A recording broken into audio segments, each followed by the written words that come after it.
archives of Prasar Bharati presents the timeless treasure of golden era.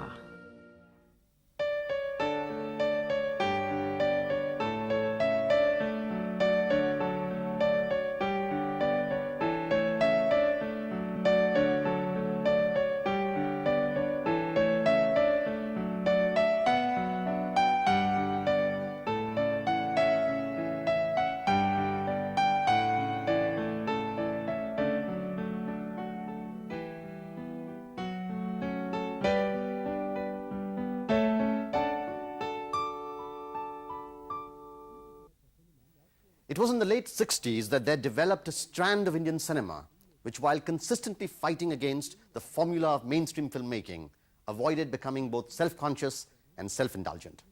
This strand believed in communicating with its audience and telling a story without trivializing it. Govind Nihalani belongs to this camp, if one can call it so. He trained for cinema through cinematography and learnt his technical craft as an apprentice with the legendary cameraman V.K. Murthy, who photographed some of the great masterpieces of Guru Dutt.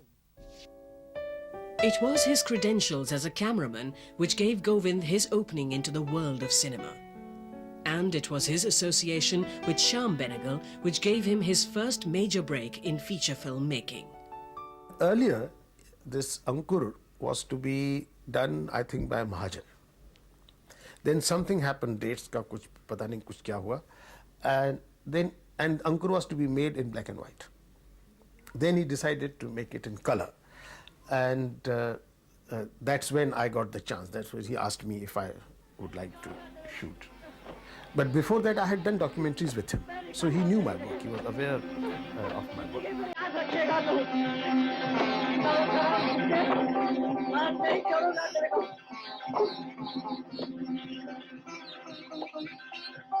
Ankur was to become a landmark film in Indian cinema. It introduced Shyam Benegal as a major talent, but it also threw up the immense acting potential of Shabana Azmi and the technical skills of Govind Nihalani. Govind was to become a permanent member of Shyam Benegal's core group, and he photographed nearly all of Shyam's subsequent films. To each of them, he brought a rare cinematic perception. To each, he brought an inquisitive mind which sought to determine the visual texture as per what the script and the director's vision demanded. Bhumika was particularly exciting because there we were dealing with 4 distinct periods of evolution of Indian cinema, and with it, the evolution of cinematic style, the cinematographic style of those periods.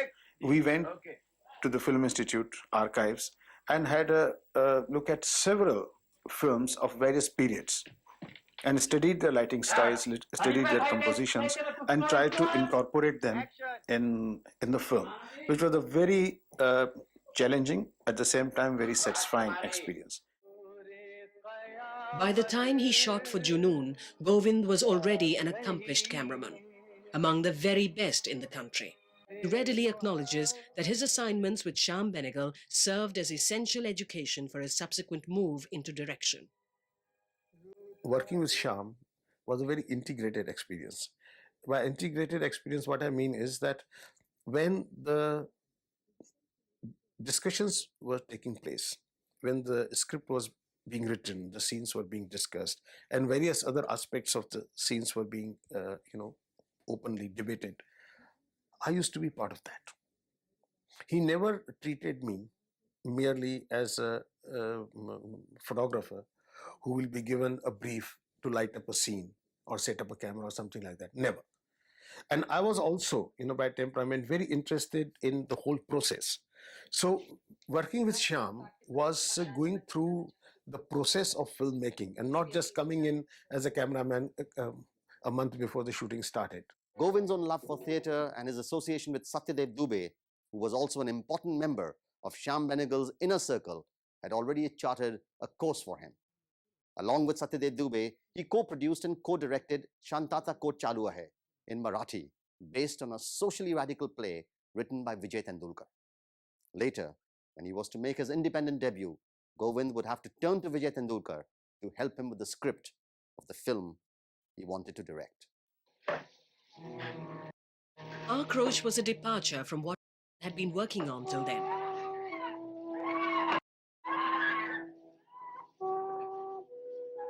It was an indicator of his passion for cinema that he was willing to innovate on a low budget, only in order to be able to make a film. Budget constraints had demanded that the film be shot on 16mm and blown up to 35 for commercial exhibition. This notwithstanding, the film was a compelling narrative of exploitation of the tribals, a stunning indictment of the establishment. And what gave the film a potency was also the fact that it was inspired by a true-life incident.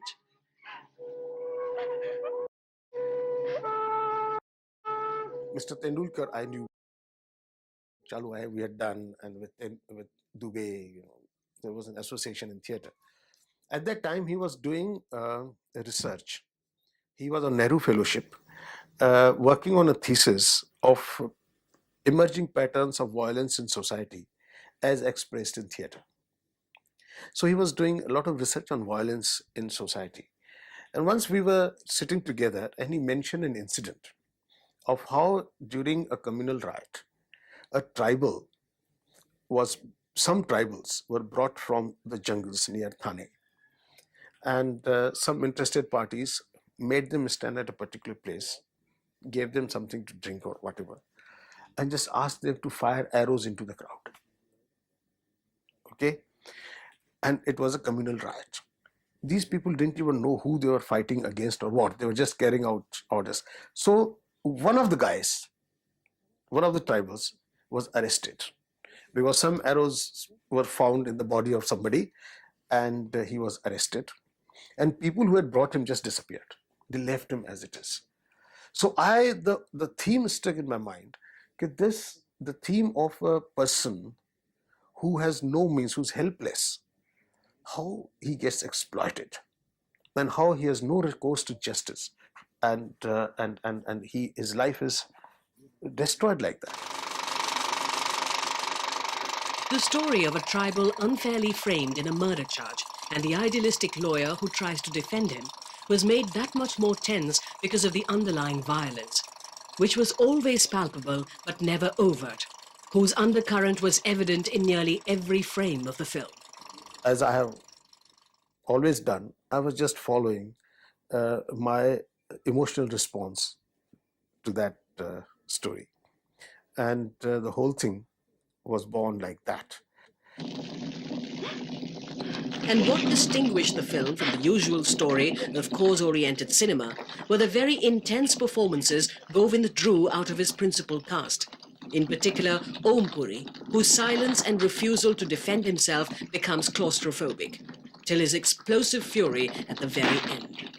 Aakrosh won Govind the Golden Peacock at the International Film Festival of India. The award was announced even as he was helping Sir Richard Attenborough with the making of Gandhi as a second unit cameraman and director. Govind followed up Aakrosh with Vijayta, but he teamed up again with Vijay Tendulkar to write his next film. Once again, he cast Om Puri, Smita Patil and Nasir. It was a film which was to establish Govind as a major force in Indian cinema.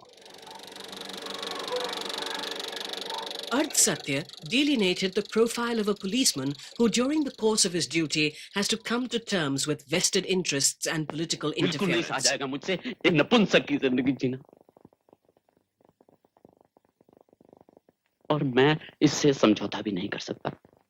The film, however, examines the policeman's dilemma and puts it in the context of the ambiguous personal relationships of the protagonist. मैं किसी के भुलावे में नहीं आ रही, लेकिन एक बात निश्चित है, मेरा पति पुलिस वाला नहीं होगा। When Ardh Satya was made, they reflected a new kind of characters emerging in our society, a new kind of phenomenon represented by those characters emerging in our society.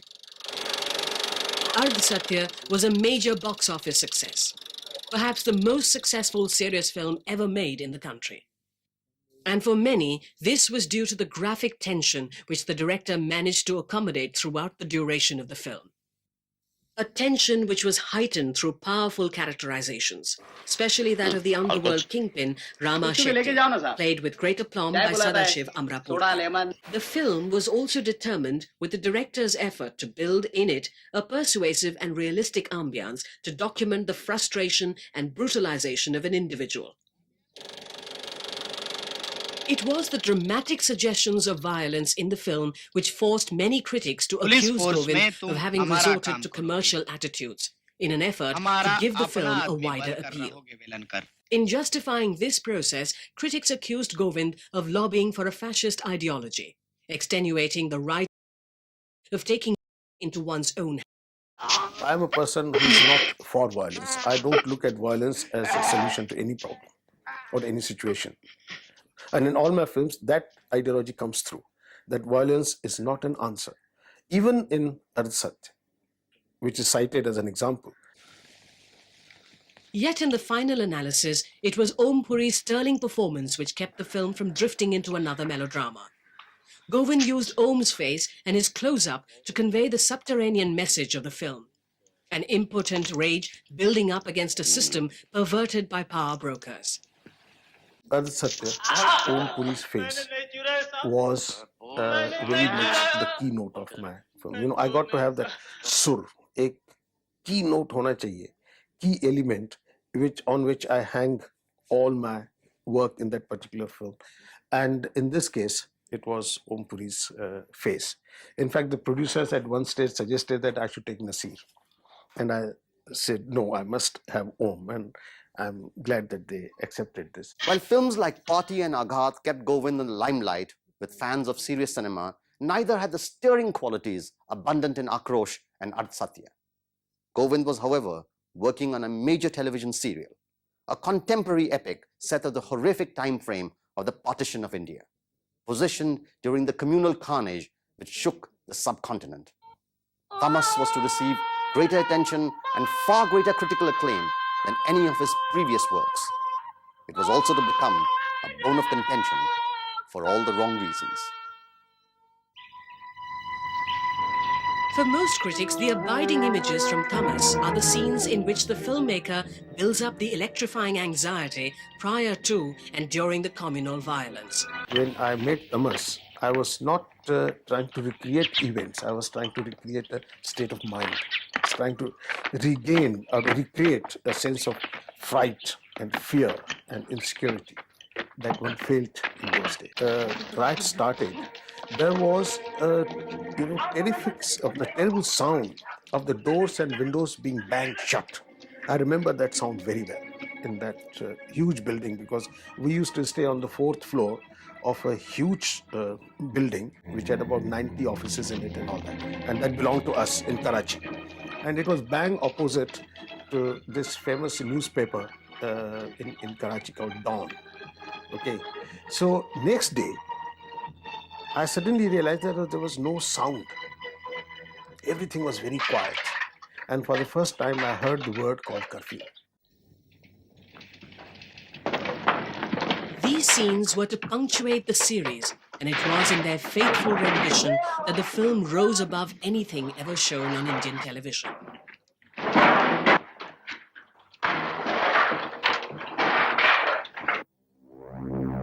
Tamas was based on the writings of Bhisham Sahani. And for Govind, it is the distance between the events and the writing, the hindsight which filtered the anguish that gave the serial its credibility. Whenever religious sentiments are manipulated of the communities, a great tragedy results. In every community, we have these small militant groups who try to project themselves as the spokespersons or spokesgroups of the entire community. And they try to impose their will on the community by sheer muscle power and manipulation of the religious sentiments. And all the communities have that. And it is important for us to see and recognize those groups and not allow them to dominate our lives and disturb the peace. But Tamas also brought about an angry backlash from the right wing. Govind was accused by them of kowtowing to the then dispensation and misinterpreting historical events. They called for a ban on the film and even threatened to physically attack the filmmaker. I was threatened. There was police sitting in my house for 7 weeks constantly. I used to move out with a guard. People came to my house, physically attack me. I managed to, escape. I was not there at that time.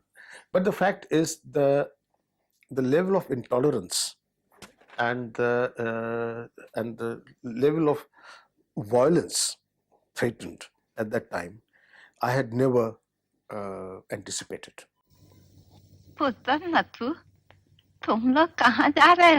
When the dust and anger settled down, Tamas was still acknowledged as the most innovative and audacious program made for Indian television. By now, the themes which were to become leitmotifs in Govind's films were evident. Analysis of violence, both the acts and the motivations, impotent fury, and moral dilemma as the characters found themselves making choices on uncomfortable issues. Although he did a lot of films for television based on classics from playwrights like Ibsen and Lorca, it was only in 1995 with Drohkaal that Govind would once again come back to the cinema the public had come to associate with him. A cinema packed with energy and vibrant action. In Drohkaal, Govind returned to the terrain he explored briefly in Ardh Satya and once again makes no value judgment. And this he does primarily by etching believable characters on the screen and placing them in real-life situations.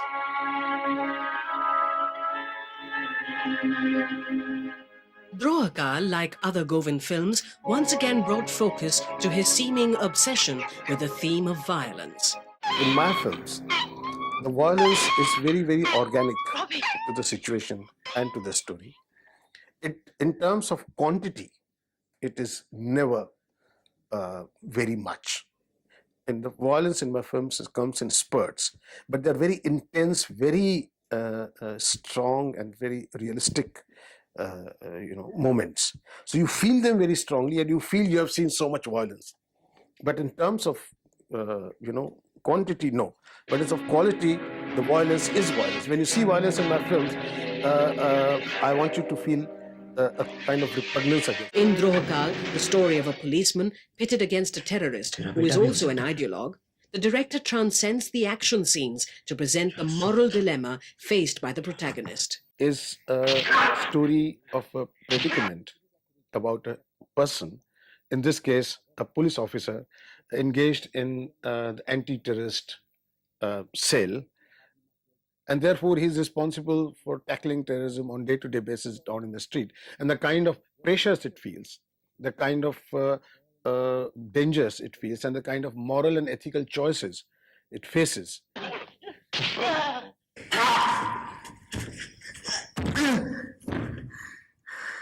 Govind's style of filming is rigorous, as it is meticulous. He seldom improvises on the set and is comfortable working with a combination of veterans and new faces. And he knows where he is living. To his credit go names like Meeta Vashisht and Ashish Vidyarthi, who have been given major breaks by Govind, who is always on the lookout for new talent. It is indeed a very interesting element of filmmaking, the casting. Normally what I do is I do see a lot of theatre of various languages, so that one is generally aware of the talent available. And when you develop a script, by and large, some faces come to your mind, some actors and actresses come to your mind. With the notorious distribution system that is callous towards anything but films which are crassly commercial, filmmakers like Govind cannot reach out to the larger audience in the country. Yet, it is creative artists like Govind who have been able to give Indian cinema a semblance of credibility over the years. An artist who shot to prominence with his camera work, Govind Nihalani is today a member of that select group of filmmakers in the country who are committed to their art and craft. It is through his distinctive films that Govind has created a niche for himself. In the process, he has also managed to be in the forefront of that movement in the country, which has tried to blend art and commerce, and given Indian cinema a hope that all films need not be frivolous or mindless to be a commercial success.